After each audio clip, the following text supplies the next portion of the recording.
Praise the lord. ಕರ್ತನ ನಾಮಕ್ಕೆ ಸ್ತೋತ್ರ ಉಂಟಾಗಲ್ಪಡಲಿ. ಪ್ರೀತಿಯುಳ್ಳ ದೇವಜನರೇ, ಯೇಸು ಕ್ರಿಸ್ತನ ಹೆಸರಿನಲ್ಲಿ ನಾನು ನಿಮ್ಮನ್ನು ವಂದಿಸುತ್ತೇನೆ.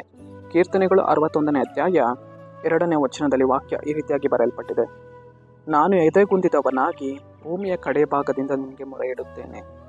ನಾನು ಹತ್ತಲಾರದ ಆಶ್ರಯಗಿರಿಯ ಮೇಲೆ ನನ್ನನ್ನು ಹತ್ತಿಸು ಎಂದು ವಚನ ಬರೆಯಲ್ಪಟ್ಟಿದೆ.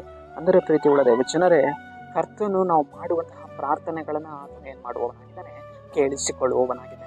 ಭೂಮಿಯ ಕಡೆ ಭಾಗಗಳಿಂದ ನಾವು ಆತನಿಗೆ ಇಡುವಂತಹ ಮೊರೆಗಳನ್ನು ಆತನು ಏನು ಮಾಡುವಂತಿಲ್ಲ, ತಳ್ಳಿ ಬಿಡುವುದಿಲ್ಲ. ನಾವು ಎದೆಗುಂದಿ ಹೋಗಿ ಪ್ರಾರ್ಥಿಸುವಂತಹ ಪ್ರಾರ್ಥನೆಗಳನ್ನು, ಭೂಮಿಯ ಕಡೆಯ ಭಾಗದಿಂದ ಮಾಡುವಂತಹ ಪ್ರಾರ್ಥನೆಗಳನ್ನು ನಮ್ಮ ಕರ್ತನು ಏನು ಮಾಡುವವನಾಗಿದ್ದಾನೆ, ಕೇಳಿಸಿಕೊಳ್ಳುವವನಾಗಿದ್ದಾನೆ. ನಾವು ಅರ್ಥಕ್ಕಾಗದೇ ಇರುವಂತಹ ಆಶ್ರಯ ಗಿರಿಯ ಮೇಲೆ ಆತನು ನಮ್ಮನ್ನು ಹತ್ತಿಸಿ ಕರ್ತನು ನಮ್ಮನ್ನು ನಡೆಸುವವನಾಗಿದ್ದಾನೆ. ಪ್ರೀತಿಯುಳ್ಳ ದೇವಜನರೇ, ಕರ್ತನೆ ನೀನು ಪ್ರಾರ್ಥನೆಯನ್ನು ಕೇಳಿದ್ಯಾ ಸ್ವಾಮಿ. ಕರ್ತನೆ ನನ್ನ ಕೂಗು ನಿನ್ನ ಸನ್ನಿಧಿಗೆ ಮುಟ್ಟಿತು ದೇವರೇ. ನಾನು ಕುಗ್ಗಿ ಹೋಗಿ ಮಾಡ್ತಾ ಇರುವಂತಹ ವಿಜ್ಞಾಪನೆಗಳು, ನಾನು ಬಿದ್ದು ಹೋಗಿ ಮಾಡ್ತಾ ಇರುವಂತಹ ನನ್ನ ವಿಜ್ಞಾಪನೆಗಳು ಕರ್ತನೆ ನಿನ್ನ ಸನ್ನಿಧಿಗೆ ಮುಟ್ಟಿತು ಸ್ವಾಮಿ. ನಿನ್ನ ಪ್ರಸನ್ನತೆ ನನ್ನ ಜೀವಿತದಲ್ಲಿ ಇಳಿದು ಬಂದಿತು ದೇವರೇ. ನಾನು ಹತ್ತಕ್ಕಾಗದೇ ಇರುವಂತಹ ಕಾರ್ಯಗಳಲ್ಲಿ ಕರ್ತನೆ ನನ್ನ ಕಾಲುಗಳನ್ನು ಚುರುಕುಗೊಳಿಸಿ, ಕರ್ತನೆ ನನ್ನನ್ನು ನೀನು ಬಲಪಡಿಸಿ ಉನ್ನತವಾದ ಪ್ರದೇಶಗಳಲ್ಲಿ ನನ್ನನ್ನು ನಡೆಸ್ತಾ ಇದೆಯಾ. ಅದಕ್ಕಾಗಿ ನಾನು ನಿಮಗೆ ಸ್ತೋತ್ರವನ್ನು ಮಾಡ್ತೇನೆ ದೇವರೇ ಅಂತ ಹೇಳಬೇಕು. ಕರ್ತನು ನಮ್ಮ ಪ್ರಾರ್ಥನೆಗಳನ್ನು ಕೇಳಿಸಿಕೊಳ್ಳುವವನಾಗಿದ್ದಾನೆ.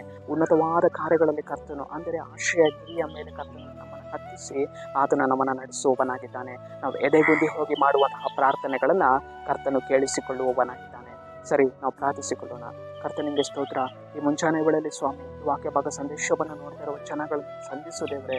ಕರ್ತನೆ ನಿನ್ನ ಜನರ ಜೀವಿತದಲ್ಲಿ ಸ್ವಾಮಿ, ಅತ್ತಲಾರದ ಆಶ್ರಯಗಿರಿಯ ಮೇಲೆ ನಿನ್ನ ಜನರನ್ನು ನೀನು ಹತ್ತಿಸುವುದಕ್ಕಾಗಿ ಸ್ತೋತ್ರ.